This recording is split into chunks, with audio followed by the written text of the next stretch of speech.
Como digo, pasamos a la segunda ponencia. Antonio Ruiz de Elvira es doctor en Ciencias por la Universidad Complutense, catedrático de Física Aplicada en la Universidad de Alcalá. Nos hablará del cambio climático y del impacto que tiene aquí en el Bajo Cinca. La agricultura, todos sabemos que está a merced del tiempo, de la climatología, y el cambio climático, hay que decirlo así, el cambio climático es una realidad. Los fenómenos se exageran, la prueba la tenemos con estos 2 años de heladas, hay olas de calor, hay sequías, en fin. Yo paso ya directamente la palabra al señor Antonio cuando usted quiera. Muchas gracias. Pues tengo que empezar pidiendo de antemano perdón por lo que voy a contar. Bueno, no perdón, sino que a mí siempre me toca hablar de los problemas y de problemas muy graves que se nos vienen encima a lo largo del tiempo. Pero es así, y entonces probablemente es mejor reconocer la realidad y tratar de tomar algunas medidas, si podemos, que vivir esencialmente engañados. Bueno, el clima está siempre cambiando. Se dice que somos unos alarmistas los que nos dedicamos a esto porque el clima ha cambiado siempre. Y es verdad, el clima ha cambiado siempre, pero como veremos en la presentación, este cambio de ahora es muy intenso y muy rápido. No tan intenso como otros que ha habido en el planeta a lo largo de miles de millones de años, pero mucho más rápido que cualquiera de ellos. Y es así porque, como veremos, está potenciado por la quema de gasolina, de gas, gasolina y carbón, de combustibles fósiles, que tardaron 20 millones de años en formarse y los estamos quemando en 200 años. Es normal pensar que con ese ritmo de quema de combustibles lo que estamos haciendo es cambiar muy rápidamente el clima de la Tierra. Y la agricultura se ve abocada a cambios muy grandes y muy deprisa, muy rápidos. Me decía hace un momento una persona del público que las patologías, los hongos, las bacterias y los virus están actuando muy deprisa sobre las plantas. Y es que, claro, al cambiar el entorno, estos animalillos, digamos, cambian muy deprisa, mucho más deprisa que lo que pueden cambiar las plantas. Entonces hay que adaptarse a estos cambios profundos y rápidos. Los cambios en España ya se están dando, se están cambiando la zona de plantación de viñedos, porque los viñedos, por ejemplo, en La Mancha, están aumentando demasiado el azúcar por el aumento del calor en verano. Pero habrá que pensar qué se puede hacer con otro tipo de cultivos. Bueno, aunque veremos esta transparencia al final de la conferencia, la pongo ahora porque esto es una de las imágenes más claras de lo que está pasando en nuestro país. Esta es la escorrentía del Ebro desde el año 1900 hasta el año 2010 y sigue bajando. Si se fijan, la curva, la recta de tendencia es una bajada constante, con muchos altibajos de año en año, claro, pero una bajada constante de los metros cúbicos por segundo, los hectómetros cúbicos por segundo que lleva el río. Y claro, el río Ebro no es solo el río Ebro es el Ebro, que viene desde Reynosa, en Cantabria, pero lo que trae de Reynosa es muy poquito. Es el agua que baja del Pirineo, es el agua de todos sus afluentes. Y eso está bajando sin parar. Y esta es la temperatura mínima en una estación meteorológica cerca de Lérida. Y como vemos, pues hubo unas mínimas muy pronunciadas en los años 50, 60, luego mejoraron, pero las mínimas han vuelto a bajar. ¿Y por qué en una situación de aumento de temperatura, que se supone que es el cambio climático, vuelven a bajar las temperaturas mínimas? Pues es algo que voy a intentar explicar para tratar de que se entienda. Bueno, el clima es la entrada de energía desde el Sol que nos trae la luz para las plantas, nos trae el calor para que a estas plantas y nosotros podamos vivir, pero esta energía que llega del Sol, tiene que salir hacia la atmósfera, hacia el espacio exterior otra vez. ¿Por qué? Pues porque si no saliese, la Tierra se habría fundido hace unos miles de millones de años. Se habría estado calentando hasta fundirse. Entonces, la luz entra, calienta, hace la fotosíntesis de las plantas y luego sale hacia afuera. Pero claro, según sale y según se va moviendo por toda la atmósfera, está produciendo corrientes de aire. Estas corrientes de aire, como veremos luego, cambian en el tiempo y en el espacio, y los fenómenos que interesan aquí en esta zona dependen de esas corrientes de aire. Entonces, esas corrientes de aire dependen muchísimo de la temperatura de las distintas zonas del planeta. Lo mismo que encima de un radiador hay una corriente de aire que se puede ver sencillamente echando humo, el humo de una vela, o encima que va subiendo hacia arriba y luego gira en el cuarto, pues en nuestro planeta, cuando se calienta el aire, se mueve girando por toda la esfera. ¿Y qué pasa cuando nosotros emitimos CO2, que es lo que sale de los tubos de escape de los coches, es lo que sale de las chimeneas de las centrales térmicas y de otros sitios? Bueno, pues lo que pasa es que estas moléculas azules, que son CO2, vapor de agua, CO2 esencialmente y metano, pues capturan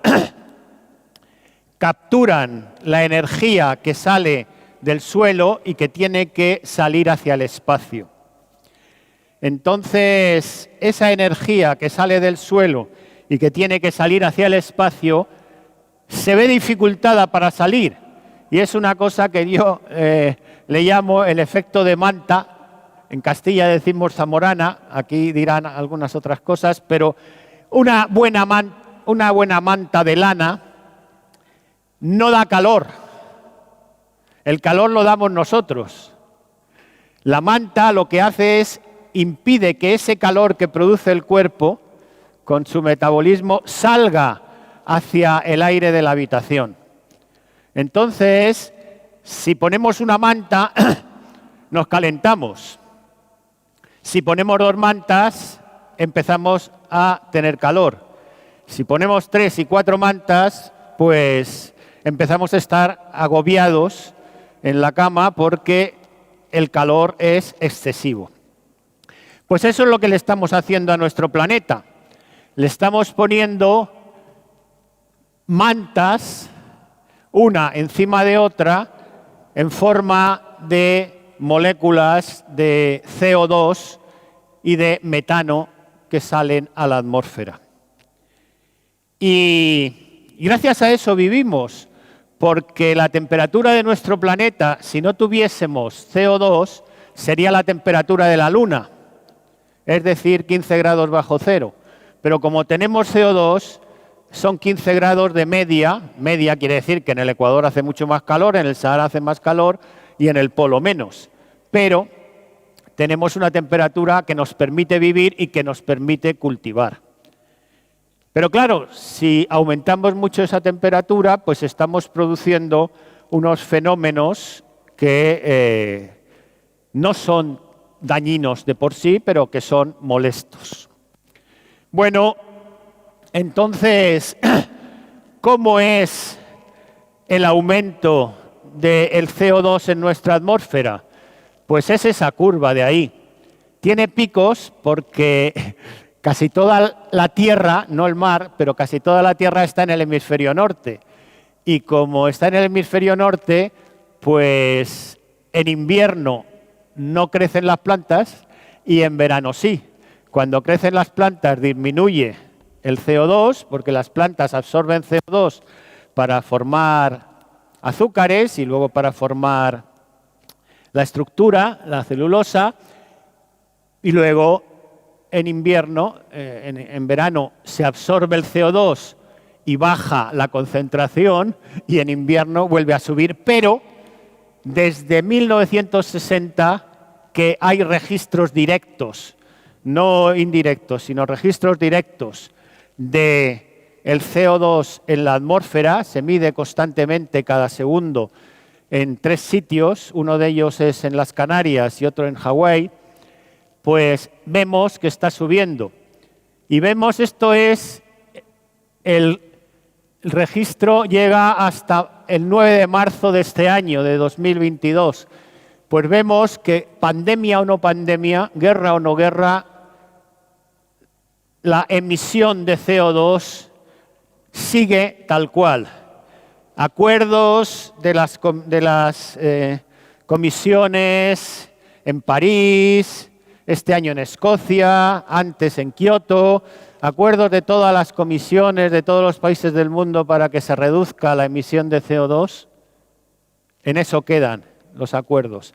Y va a seguir subiendo, no hay ninguna medida que se vea que reduzca la emisión de CO2. Bueno, esta es la temperatura de nuestro planeta a lo largo de 500 millones de años. Son muchos millones de años. No tenemos una idea ni clara ni oscura lo que son millones de años, porque nuestras vidas van de año en año, de estación en estación, y ya irse a cientos de años, miles de años, ya es muy difícil. Pero bueno, es así. Nuestro planeta estuvo muy caliente hace mucho tiempo y luego, por motivos muy diversos, se enfrió.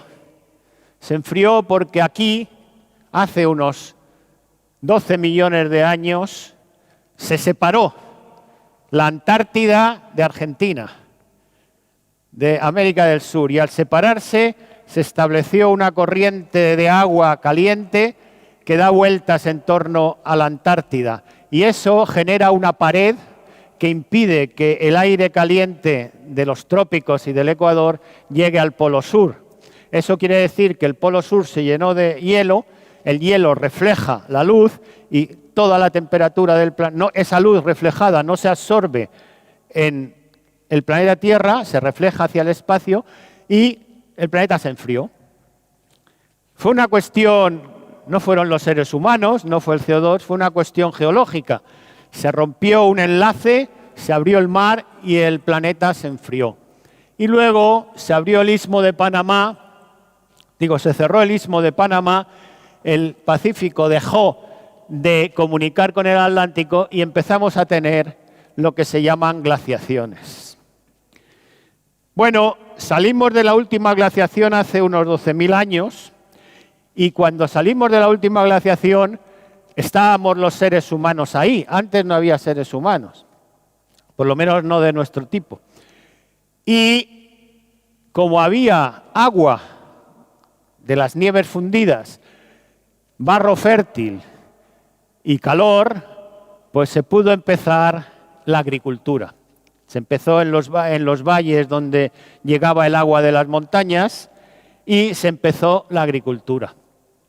Y luego la temperatura se mantuvo con muchos altibajos, más o menos constante, hasta ahora, hasta hace unos 150 años que bruscamente, fíjense en las escalas, que bruscamente empezó a subir. Y eso es lo que detectamos nosotros, los que nos dedicábamos a esto, que subía mucho. Esta es la temperatura de nuestro planeta en media del polo de España, de Europa, de Estados Unidos, de Asia y del Ecuador, de los mares y de las tierras. Y en media, la temperatura de nuestro planeta, con altibajos, está subiendo. Está subiendo y lo importante no es que esté subiendo en media. Lo importante es que, como veremos dentro de un momentín, es que está subiendo mucho en algunos sitios del planeta. Esta subida era más lenta si la consideramos desde 1860. Este castillo, esta iglesia que se llamó Castillo, tuvo problemas con las guerras carlistas, probablemente alguna explosión destruyó buena parte de la iglesia, es decir, más o menos por estas fechas, 1860. Desde 1860 la tendencia de subida es la línea roja, que es subida lenta. Desde 1900 la tendencia de subida es la línea azul, más rápida. Desde 1900, desde que acabó la Segunda Guerra Mundial, la tendencia de subida es la sepia. Y desde 1980 es la amarilla. Cada vez subimos más deprisa. ¿Por qué? Pues la explicación es muy sencilla. Cada vez hay más coches en Asia. Los chinos que no tenían coches ahora tienen millones y millones de coches. Cada vez hay más coches en África. Cada vez hay más centrales eléctricas que se mueven que se produce electricidad con carbón y echan muchísimo CO2 a la atmósfera. Por lo tanto, cada vez la subida es más rápida. Las etapas más o menos de estancamiento de la subida son las azules, pero ya vemos que las etapas de calentamiento son mayores que las etapas de estancamiento. Y ahora pues estamos en una subida brutal de la temperatura media del planeta. Esta es la subida de la temperatura de los océanos. Si alguno de ustedes ha echado agua caliente en una bañera y le han llamado por teléfono, ha tenido que salir de casa y ha vuelto al cabo de unas horas, se habrá fijado que el agua de la bañera sigue caliente. El agua tarda mucho en enfriarse. Cuando los océanos se calientan, tardan miles de años en enfriarse. Y estamos calentando muchísimo los océanos. El contenido en calor de los océanos crece constantemente. Eso quiere decir que lo que estamos haciendo no tiene vuelta atrás en escalas humanas. Y si alguno... Hoy me he bajado en la estación de Lérida, que pone Lérida Pirineos. Si alguno de ustedes es montañero y ha subido a Monte Perdido, puede saber que el glaciar de Monte Perdido ya casi no tiene hielo. Esta es una foto de 1905, esta de la izquierda es una foto de 1905, 1910, 2004, en dos etapas, en dos estaciones del año. Los glaciares del Pirineo han perdido la nieve, el hielo. Y ese hielo es esencial porque es agua que se funde cuando se necesita, cuando ha dejado de llover. Pero cada vez queda menos. Bueno, y esto es lo más importante para el Valle del Ebro y el Bajo Cinca. Esto es la extensión de hielo en el Polo Norte. Está disminuyendo de manera constante desde que se empezó a medir con los satélites en 1978. Hay altibajos, hay años que hay un poquito más de hielo, hay años que hay un poquito menos de hielo, pero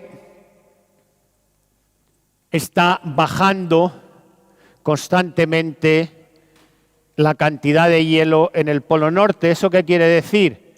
Quiere decir que la temperatura del Polo Norte está subiendo porque hay menos zonas con hielo. Tiene otro efecto adicional muy molesto, y es que el Polo Norte no es solo el mar Ártico, sino que es Groenlandia y sobre todo las tundras canadiense y siberianas. Y estas tundras canadiense y siberianas tienen turba en el suelo que almacenaba metano. El metano es como el CO2, pero 30 veces más potente. Es como 30 mantas por cada manta de CO2.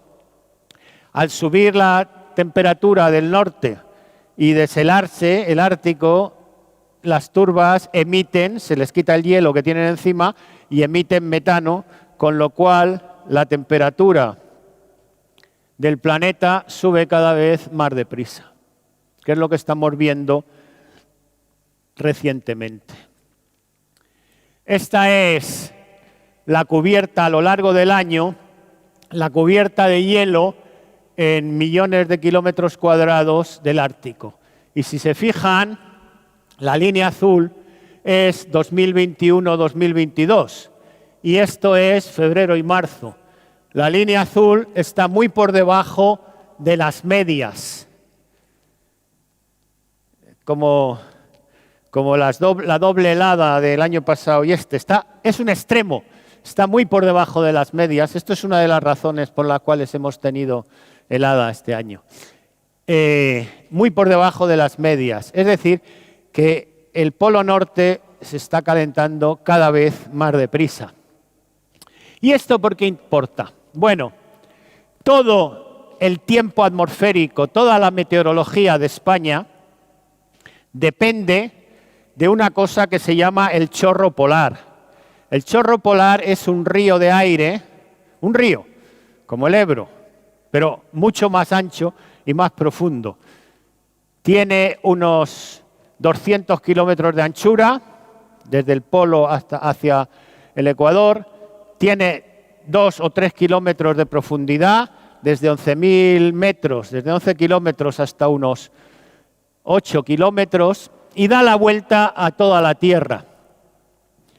Da la vuelta a toda la Tierra. Esto es invierno y aquello es verano.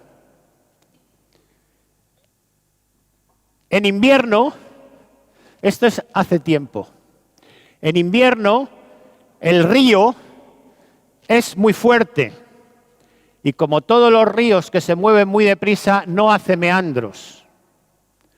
Pero cuando los ríos que bajan deprisa por las laderas llegan al llano, empiezan a hacer meandros. Y esto es verano, cuando el río es muy flojo y hace grandes meandros. España está aquí. Hace grandes meandros y sube hacia el norte. ¿Por qué? Bueno, esto es física de la atmósfera, no les voy a explicar la física, pero les voy a decir lo que es. Este chorro de aire del cual cuelgan todas las borrascas, todas las entradas de aire desde el oeste hacia España, desde el Atlántico hacia España, y las entradas de aire, como vamos a ver, del Ártico, de Groenlandia hacia España, cuelgan todas del río de aire. Según va dando vueltas, por debajo están entrando los vientos que nos traen lluvia o que no nos traen lluvia, que nos traen calor del Sahara con calima o que nos traen frío de Groenlandia. Y ese río de aire que circula la Tierra depende de que aquí haga mucho calor y aquí haga mucho frío. Exactamente lo mismo que en un radiador de nuestras habitaciones. Si el radiador está muy caliente, sube y arriba hace mucho frío, que suele hacer frío, sube el aire desde el radiador a la zona de aire frío. pero si la zona de aire frío se calienta y está igual de caliente el radiador que la parte de arriba de la habitación, el aire no sube o sube muy despacio, con muy poca intensidad. Pero acabamos de ver que el polo se está calentando, está reduciéndose la diferencia de temperatura entre el ecuador y el polo. Si aquello es el ecuador, la latitud cero, y esto es el polo norte,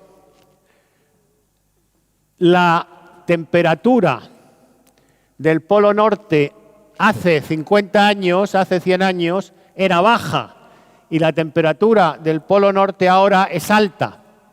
Eso quiere decir que la situación actual es parecida a la situación antigua en verano. La situación actual en invierno es parecida a la situación antigua en verano. Y claro, la situación antigua en verano era de grandes meandros y la situación antigua en invierno era de aire que giraba de forma constante. Entonces, si hay grandes meandros, hay mucha probabilidad de que entre aire con un meandro muy fuerte desde el Sahara y nos traiga calor, e inmediatamente después giran los meandros y entra aire frío desde Groenlandia. Esto es, no se ve muy bien porque las pantallas, pero se lo voy a tratar de explicar. Esto es el sábado 2 de abril, el sábado pasado. Entonces, si se fijan, hay aquí un chorro de aire que sube hasta Groenlandia, baja y entra en España por Galicia. Y esta es la situación el domingo. Este chorro de aire está inyectando directamente aire frío que viene de Canadá, aire frío que no ha pasado por la corriente del Golfo y ha subido hasta Groenlandia, se ha enfriado cada vez más en Groenlandia y en Islandia y ha entrado en España. Eso es un gran meandro del chorro polar. Eso es uno de estos meandros del chorro polar. Entonces, estamos sometidos y vamos a estar sometidos cada vez más en unas situaciones de grandes cambios de un día para otro en la meteorología. Eso es climatología, es meteorología a meses, años, siglos, en la meteorología de nuestro planeta y sobre todo, donde está España, en la meteorología española, porque España está en el borde. Lo mismo que Fraga, antes hablaba con alguno de ustedes, puede pensarse que está en Aragón o que está en Cataluña, porque está exactamente en la frontera, y muchos de ustedes hablarán catalán en su casa o español en su casa. Pues España está en la frontera entre que los meandros pasen por encima o que pasen por debajo. Que al girar esto, al ir girando, nos llegue un meandro desde el norte o nos llegue un meandro subiendo desde el sur. Y esto depende de que el polo esté cada vez más caliente, de que haya cada vez menos hielo en el polo. Y esto depende, evidentemente, de que estamos subiendo la concentración de CO2 y que estamos subiendo la temperatura del planeta. Bueno,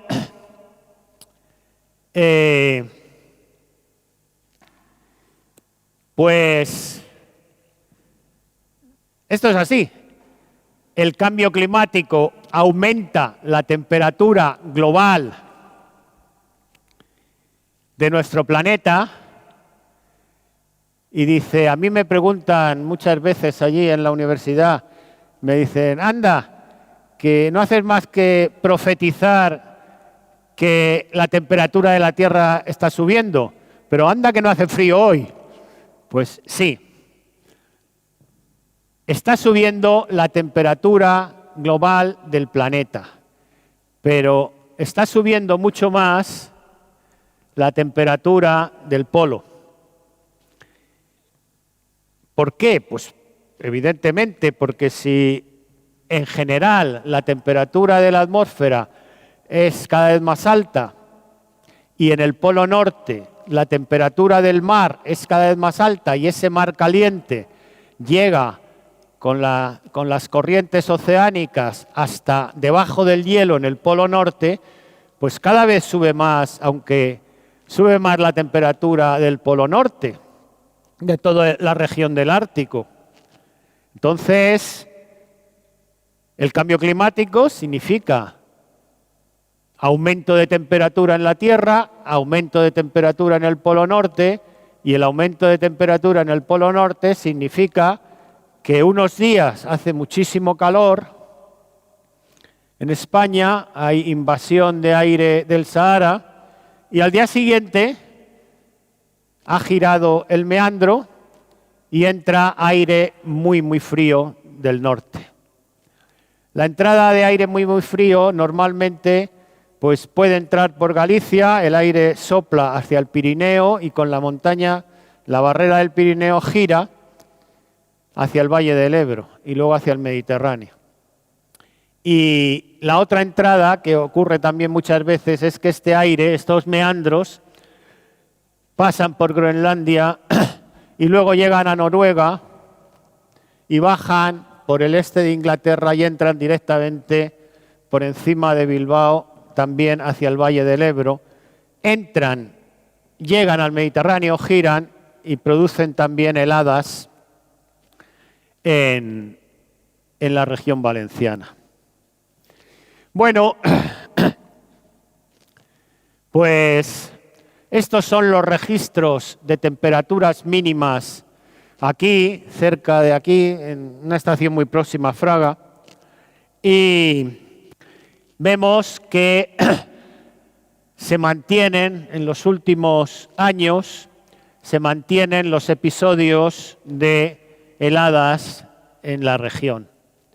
Y esta es dos gráficas de las probabilidades de la temperatura a lo largo de, en este caso, entre los años 1985 y 2017. Las curvas de probabilidad tienen un pico en temperaturas más o menos no heladas, pero resulta que las temperaturas por debajo de cero tienen una probabilidad del 20%. El 20% es 1 de cada 5, digamos 1 de cada 5 años. Son unas probabilidades muy altas y estas probabilidades se van a mantener en el futuro y van a crecer. El Ebro, como dije antes, ha bajado su caudal, ha bajado mucho su caudal y esa bajada de su caudal depende de la bajada del caudal de los ríos pirenaicos. ¿Por qué? Llueve menos, pero sobre todo nieva menos. Y la nieve se funde antes y una vez fundida llega al río y el río llega al mar y no se mantiene el caudal durante tiempo. Los colores de las pantallas. Bueno, estas son las tendencias registradas de las temperaturas aquí, en toda la región, todo el Valle del Ebro, en invierno, primavera, verano y otoño. Lo siento, pero es lo que da de sí las tecnologías nuevas. Y esto, lo que les puede interesar más, son los cambios de temperatura para los años 2021, 2050, que son esta columna, y los años, y estos son los cambios en precipitación, también en esta columna, desde 2021 a 2050. Esto es menos agua, esto es más agua, esto es más temperatura, menos temperatura. Estos son tendencias, no son extremos. Entonces vemos que en primavera y en otoño y en verano pues no suele llover mucho, no suele haber mucha agua. Pero en primavera y en otoño las lluvias disminuyen en los modelos matemáticos que tratan de dar la predicción hacia el futuro. Y las temperaturas aumentan también. Entonces, creo que he acabado aquí. Entonces, esto es a lo que nos estamos enfrentando. Como dije al principio, mi mensaje no es muy agradable. Y lo siento, y es una profesión que elegí. Y cuando la elegí no sabía que iba a pasar esto. Esto empecé a estudiarlo cuando tenía unos 28 años y desde entonces pues me he dedicado a contarlo, a estudiarlo y a contarlo por el mundo. Lo último que tengo que decir es que hemos pasado el punto de no retorno. No vamos a cambiar el cambio climático, no lo vamos a detener. El cambio climático va a seguir aumentando porque no hay voluntad en la Tierra, en ningún país de la Tierra, para detener el cambio climático. Los alemanes, que estaban muy orgullosos de que estaban montando toda clase de centrales fotovoltaicas y molinos de viento, en cuanto ha llegado un problema como el de la guerra de Ucrania, pues han descubierto que lo que necesitan es gas y que lo que están quemando es gas y que van a seguir quemando gas durante muchísimo tiempo. Y así en todos los países del mundo. China, que es la que más contamina hoy día, pues tiene un programa muy ambicioso de producir centrales eólicas, molinos de viento, centrales eólicas y centrales fotovoltaicas.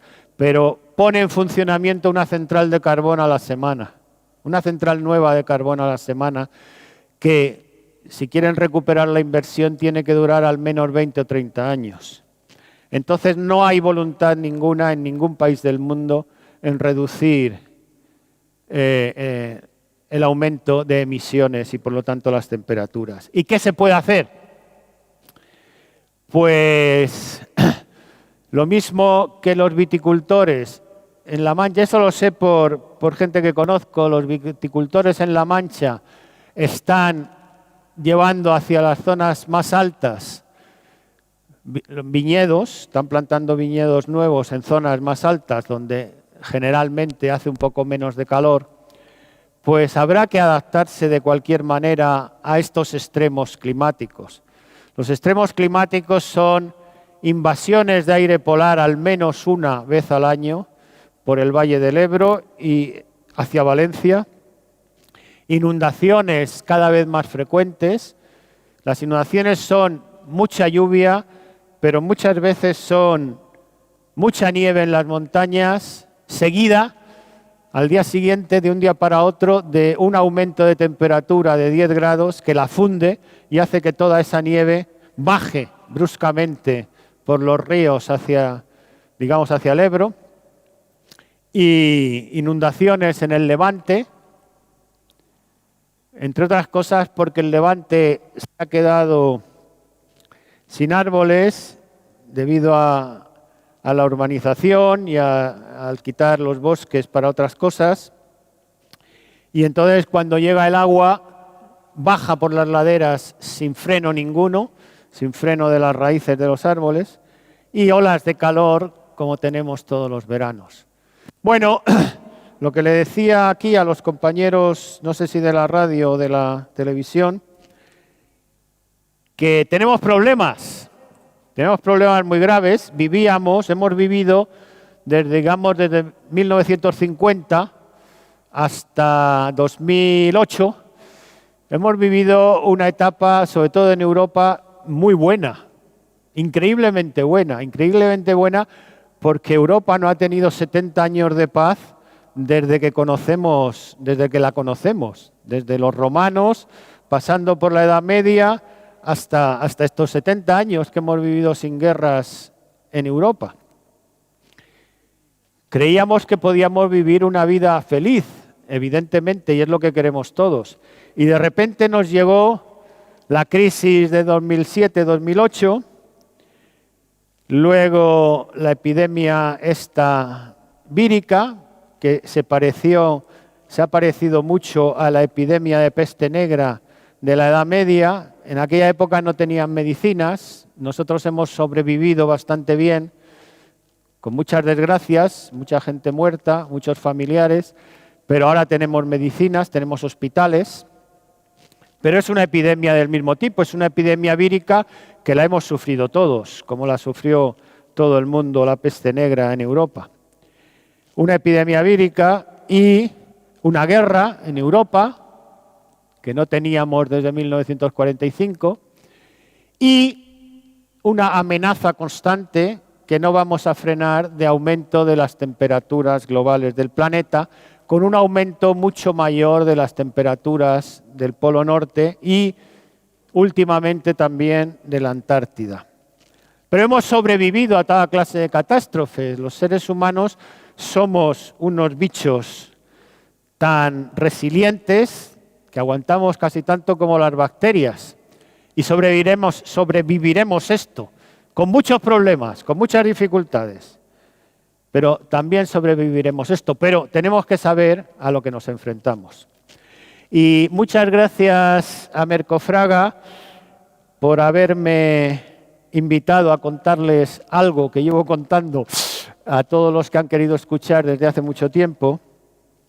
Agroseguro, que me contactó con Mercofraga, y a todos ustedes que han escuchado lo que les he tenido que contar. Y ahora, pues, las preguntas que me puedan hacer, si soy capaz, las intentaré contestar. Gracias.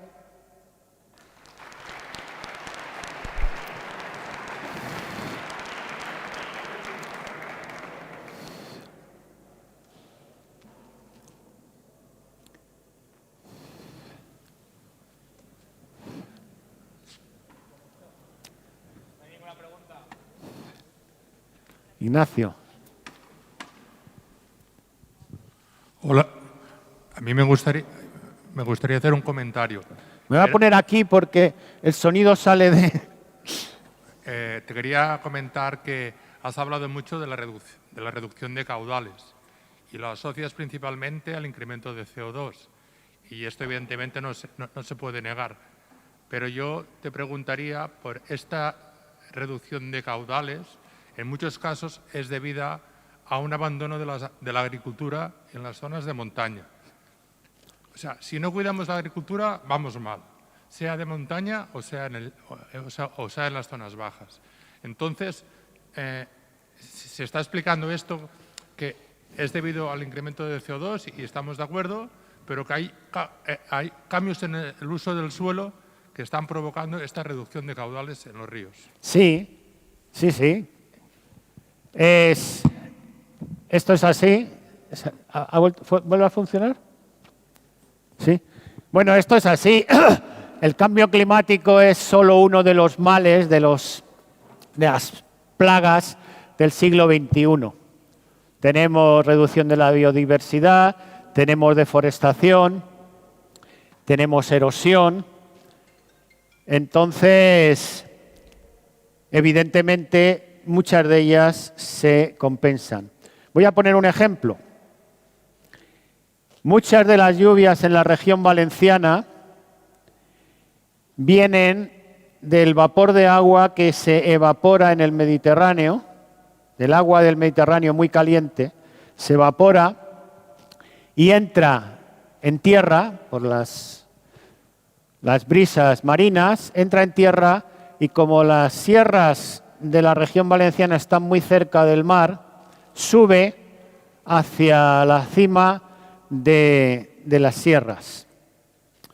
Cuando había árboles, la evapotranspiración de los árboles añadía unos gramos de vapor de agua al aire que subía. Y esos gramos eran suficientes para producir la condensación y la condensación del vapor en agua. Como han ido desapareciendo los árboles, el aire llega cargado de vapor del Mediterráneo, pasa por la plana de Valencia, o de Castellón, sube las montañas y vuelve al mar sin llover porque no llega al punto de saturación. Los árboles crean su propio entorno que animan a llover. Y quien dice los árboles, pues dice toda la vegetación. Si nosotros dejamos la tierra seca, llueve mucho menos que si la dejamos húmeda. Y esto fue uno de los grandes problemas de España, que por el dinero que daban las ovejas se fue quitando bastante, sobre todo en las dos mesetas, bastante de la agricultura, y las ovejas van dejando el terreno seco. Entonces, en un país donde llueve muy poco, si además quitamos los bosques y además tenemos problemas con la tierra, que no tenemos suficiente vegetación, pues es un ciclo que se realimenta y cada vez hay menos agua. O sea que tienes toda la razón del mundo. ¿Más preguntas?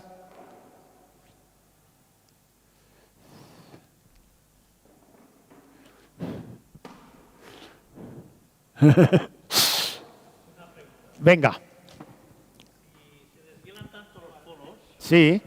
no es igual. No, sí, porque tienen que oír otros, no Vale. solo yo. Que digo que en 50 años, ¿cuánto ha subido el nivel del mar? El nivel del mar ha subido 10 centímetros. 10 centímetros. Pero el problema no es el deshielo. Los polos no tienen ningún, en este caso para el nivel del mar no tienen ningún efecto porque el hielo está sobre el agua. Si el hielo se convierte en agua sigue siendo agua. El problema está en Groenlandia. En Groenlandia, si se funden todos los hielos de Groenlandia, el nivel del mar sube 100 metros. Pero tarda mucho en fundirse. Ahora, hay un problema muy grave. No es que se funda, es que se desliza. Porque en la parte alta del glaciar se funde el agua, se funde el hielo, se forma agua y ese agua va bajando hasta donde el glaciar está encima de la roca. Y ese agua forma como aceite, como una cortina que deja que se deslicen los glaciares hacia el mar. Se están cayendo los glaciares de la Antártida y se están cayendo los glaciares de Groenlandia. Y ya se están viendo fotos del Mediterráneo, que tarda mucho más en subir, porque el agua tiene que pasar por un punto muy estrechito, que es Gibraltar, pero se están viendo fotos donde el agua está socavando los paseos marítimos y las casas que están al lado del mar. Vamos a tener problemas, pero yo lo que quiero decir es que podemos resolverlos, si queremos, si nos dedicamos a ello. Ahora, si lo que queremos... Aquí no sé si voy a decir una burrada para los agricultores del Bajo Cinca, pero esta la he dicho en Murcia para los agricultores del Valle del Segura. Lo del Valle del Segura no tiene nombre.